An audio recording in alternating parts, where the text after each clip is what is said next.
Okay, if you want to add a little bit of flair to your social media portraits, this is the video for you.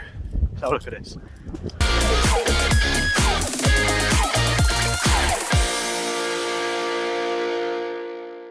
Okay, so over the last couple of weeks, I've been adding a few stylized images to my Facebook profile, and people have been asking me how I do them, and actually it's really easy. It's not difficult at all. I'm going to show you how I do them. It is very stylized. It's not everyone's cup of tea, but if you're interested in this, have a look at this. Let's get into Photoshop. Okay, so here we are in Photoshop. This is the picture I'm going to use today. This was taken very quickly on my phone in a very old dark barn. I'm just facing a window and that's it. I've got some really good lighting on me. I'm going to create a nice dynamic crop which is going to look good on most platforms. And here's a nice colourful background I found on the internet. I'm just going to place that in the background, resize it and blur it so you can't really see what it is. And now with that turned off, I can start to crop me out. I'm going to use my favourite tool, which is the select subject. Really easy to do in Photoshop. Refining the selection is really easy. It's not gonna be too great if my hair color is the same as the background color, and I'll show you what I'll do with that a little bit later on, because I'm going to use the blur tool just to add a few strands of hair back. So once you're happy with your selection, I'm going to go ahead and create a solid color background. I'm going to turn that off using the mask, so the mask is turned off, and use a big brush and paint back in where I want a light source. Obviously this is too harsh, so I'm going to feather my brush a little bit more and just dab with the flow right the way down to 10 and create a light source in the background.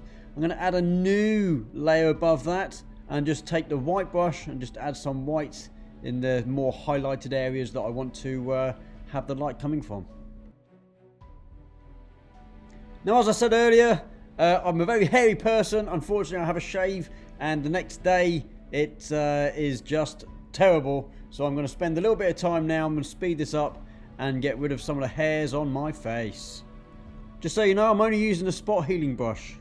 Very simple.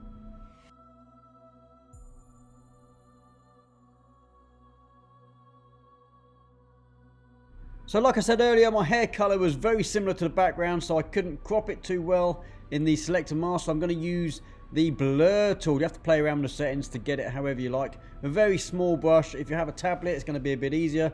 I'm on a trackpad or a mouse will do. Just to add a few strands of hair back where they should have been. At this point, I notice a few more beard hairs that I don't like, so I'm just going to quickly get rid of those. And now is the time to start my dodge and burn process. I use curves for this, so I'll have one curve for dodge. I'm going to invert the mask, turn it off for the moment.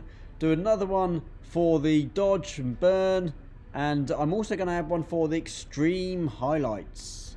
I'll turn all the masks off because I want to brush them back in at my own pleasure where I feel it needs the highlights or the shadows. Now I'm going to create a solid colour for the toning of me, because obviously I don't fit in with the background. I need to make my lighting and stuff fit with the background. I'm going to do a little bit of work here in the blend if functionalities of each layer. So I'm going to do it with a light version of the pink, and in a second a darker version of a more red tone. Again, I'm going to turn off the mask and paint back in where I feel it needs it to give it that aesthetical look. It places me in the background. And here is that darker colour. I'm going to do exactly the same thing. I'm going to this time use linear dodge blend mode and the blend if function.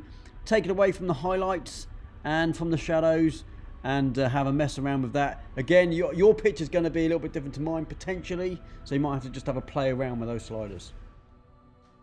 Now I feel that I'm a little bit too bright in the background, so I'm going to use an exposure layer, adjustment layer, and just have a play around with that and just darken me down. I'm going to bring my eyes back because I don't like my eyes to be too dark.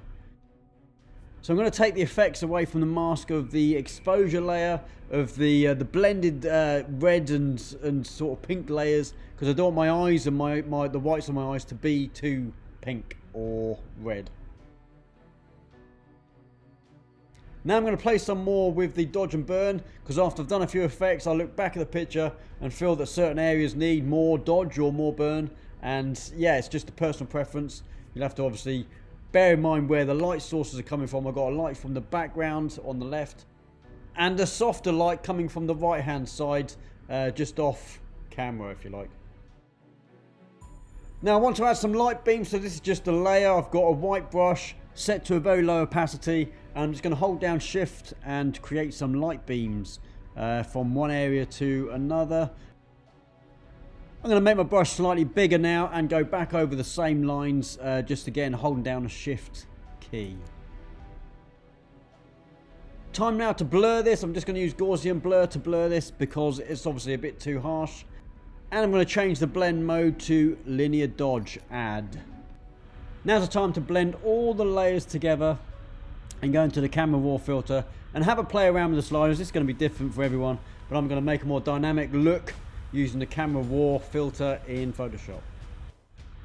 Once you're done, you can have a look and just turn the layer off and you can see your changes that you've made, and I do like that.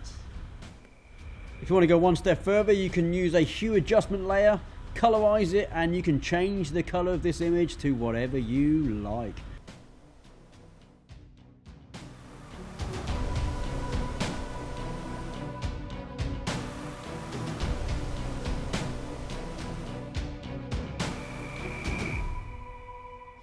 Okay, so what do you think? Not too shabby.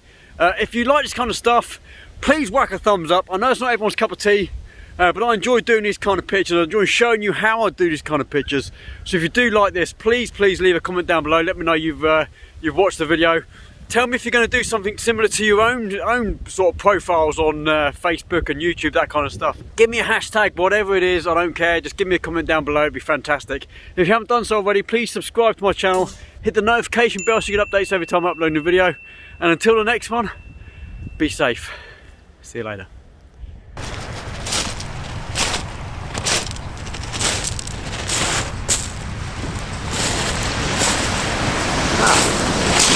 Still here, nice. It's good that you're still here because I want to tell you a little something. Those people who are avid followers of me, I want to give a little something back, and to do that it means working alongside you online, because a lot of you can't make it to my workshop. So I've just set up a Patreon account. It is patreon.com/Andy Hornby Photos. So Patreon is a platform where we can create stuff together, even if you're halfway across the globe, and I can learn and teach alongside you, literally alongside you. There's so many things I can do to help you get your photography just to that next level. It is awesome. If you can make it to one of my workshops, I've got a website. Go to ahphotographyworkshops.uk and have a look, see what I've got going on. But if you can't make it to one of my workshops, Patreon is a really good platform where we can create stuff together and we can take your photography to another level. So if you like what I'm doing and you want me to learn alongside yourself, see you there. Take it easy, have a good day. Bye.